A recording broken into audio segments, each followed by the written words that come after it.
जो स्वामी मैंने भावुं आम मैंने स्त्री को मिछ कहीकि यही कम करदेबू आम जययुक्त हो पूरा भूल धारणा। स्त्री कथा न शुणी निज हिसाब से कम कले स्वामी मैंने जययुक्त हूँ नहीं आसती ढेर सारा प्रॉब्लम। आज मो पुअर सांग मैंने आसते से कहले आंटी आम मैंने मोमो खाइबू तो मो हजबैंड को कहले ठीक अच्छे आ जाओ टे पनीर आनीदेव मो मोमो बनईदेवी। आ मो स्वामी तो नंबर 1 हिंसुकुटा जेमती देखिले छुआ मैंने आंटी आंटी होती एत ईर्षा भाव जागृत होगा न कहवा भल।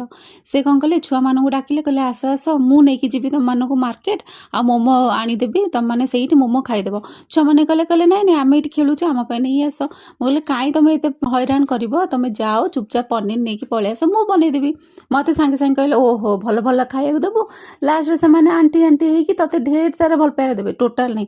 आज मुझे मार्केट रू भल मोमो नहीं आसबि मु कहले जमा जाऊनी आजिकल मोमो जमी सब मिशा घोड़ा कर टोटाल भल लगे कहीं से बाहर मोमो दब कि जिद्दी से कहते सपोर्ट सब छुआ ने अरे सपोर्ट कौन तापर बाहरी गले मोमो आने जिते मना कले शुणिले मु भी मोर चुपचाप हो बस पड़ी आ छुआ मैंने जमी शुणिले बाहर मैदा मोमो खाइबे छुआ मानू भी ढेर खुशी बस से गले मोमो आने मोमो नहीं आसिले मोमो नहीं आसी छुआ मान पूरा डाकिले छुआ मैंने दौड़ी आसिले समस्ते खाऊ हठात कि मत गोटे स्मेल आसला तापर मु दौड़ी गली छुआ पाख मुझे कहले कौन एमती आंबिलिया स्मेल आस देल देल गोटे मोमो देल टी मुझे टेस्ट करे जमी तो मोमोटे मुझे से मोमोर पूर ना एत आंबिलिया थिला बासिया थिला भारी विरक्त लगिला सांगे सांगे छुआ गोटे छड़े नहीं फोपाड़ देली छुआ मान मन दुख होगा ता भर पुणी छुआ किरा कहते कहला आंटी आंटी चलो चलो आम खाईदेबू।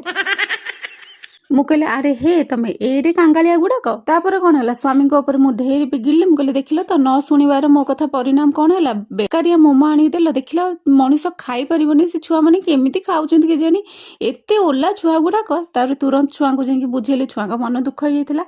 मुझे तुम मैंने मैदा मोमो खाइब तो ना हाँ आम अटा मोमो खाइबुनु मैदा मोमो खाइबू मुझे हो ठीक अच्छे मत घंटे टाइम दियो मुझे तुम मैदा मोमो बनईदेवी। तापर कौन घर किसी क्षीर थी छेना छिंडेदेली अटा कॉर्नफ्लोर को मिसेकी धड़ा फरफरिया मोमो बनईदेली छुआ मैंने जानी पारे यहाँ मैदा मोमो ना अटा मोमो। भल लगी सब्सक्राइब करेंगे। जय जगन्नाथ।